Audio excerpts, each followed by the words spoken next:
So it's back. Dropped off at the fab shop back in August. It is mid-November, and it is back in my garage. And yeah, it's one of those things where I think there's that famous poster on a mechanic's wall. You can have it. You can have two of any three: fast, cheap, and good. So I think what ended up happening was I had it cheap and good. It certainly wasn't fast, but anyway, I now have myself an aluminum TT tank that actually works with my carb configuration. So I'm just going to take it off here. And I guess it's a hybrid of mounting combinations, and that everything's rubber mounted because it is aluminum on these little rubber bushings here. And there's rubber bumpers underneath to help isolate things because this is a Ducati and it will vibrate. But the big thing, of course, was modifying the bottom of the tank, which you can see here.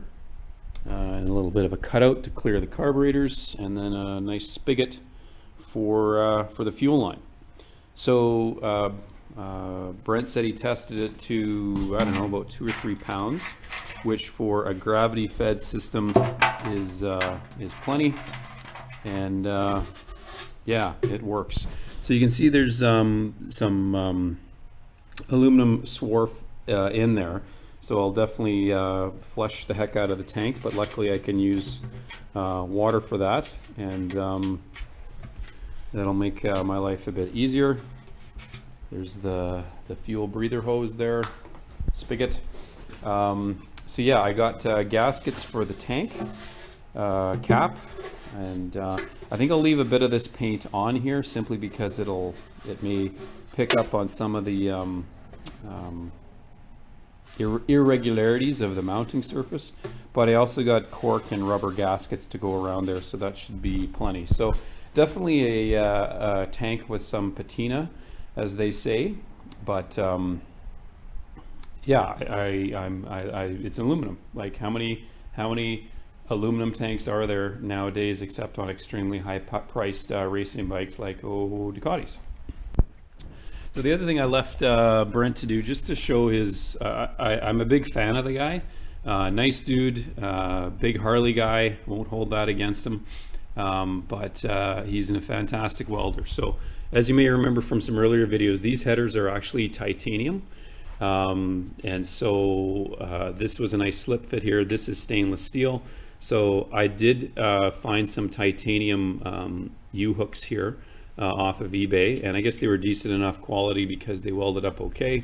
And so I've got again these, I came across, I don't know, like 50 of these Hindle exhaust springs, which I've been using on projects for the last several years. So in this job that I got him to do, he's welded aluminum, he's welded titanium, and he's welded stainless steel, and as you can see, it all goes together quite nicely. So but the unfortunate thing is it's the dead of winter, and or close to the dead of winter, and I'm not quite ready to be willing to fire this thing up. So I think what I'll actually do is strip the bike down. I think I'm at the point where I can confidently get the frame powder coated.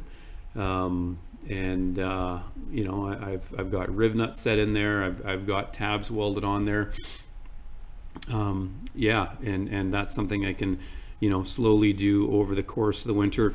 This titanium header also has a little dent here, which I'd like to try to. You can't see it; it's on the other side. Which I'd like to try to get rid of. One of the strategies I saw, and I'm leading into the perfect time of year to do this, especially in Canada, is to fill it with water right full, and then freeze it. And we know how cold it gets here in Canada. So by doing that, what it should do is allow me to you know, fill it with water, plug it at both ends, set it outside on some -40 night, and as the water expands before it freezes, it'll push out dents. I'm not sure it'll work with titanium. I think it has worked with stainless steel, so so that'll be a winter project as well. And the other thing too is that I did have the bike running fairly fine, decently, whatever, on these CV carbs. But I do have a rebuilt set of FCRs that you've probably heard about my battle royale with, and I'll see. Like I know they'll fit. I want to make sure they clear the tank, and try those next year. Simply because they're a better quality carb, and you know, we'll see how that works. So. Anyway, pretty pleased as usual with the work Brent was able to do. Forks need to be rebuilt, even though I haven't actually used them. The seals are leaking, and shock also needs to be rebuilt too. So I will be finding a shop that can rebuild an old school Fox shock setup. So anyway, that's where we're at with this. So I might post a quick update video just to show you guys the clearance, if there's any issues with the FCR carbs, with the bell mounts and all that other sort of stuff on there. So stay tuned. Well, I'm not sure how well you can see it, being kind of a dark garage, but that's a pretty huge win in that we've got lots of room in front of the velocity stacks for air to enter the carburetors and into the intakes and into the engine, and then suck, squeeze, bang, blow. So that's pretty awesome. I knew, or I suspected anyway, that the CV carbs were a bit longer in terms of this area here, so I knew that if it cleared the CV carbs, it would clear the FCRs. I just wanted to triple check to make sure. So yeah, custom made cable hooked up, and carbs open and close, snap shut. So now I'm back to the point of which like, do I strip it all down in the winter to powder coat the frame now, or what I should do is actually leave it, not a very humid environment up here in Canada, so it's not like this thing is going to rust with some of these exposed pieces here, but yeah, I'm almost thinking that I should leave it, run it, test it before I start powder coating things, in case I need to, you know, fabricate a bracket or you know, mount something for a steering damper or something like that. So that's probably the better path. So still lots I can do, from getting the shock rebuilt to the front forks, which I can do. Probably should swap out some wheel bearings and finish off this this fuel hose. So I've got some Motion Pro quick disconnects, and I'll put in a little inline filter in there as well. And as you can see, the spigot just goes up to there. I'm not sure how well you can see that in there.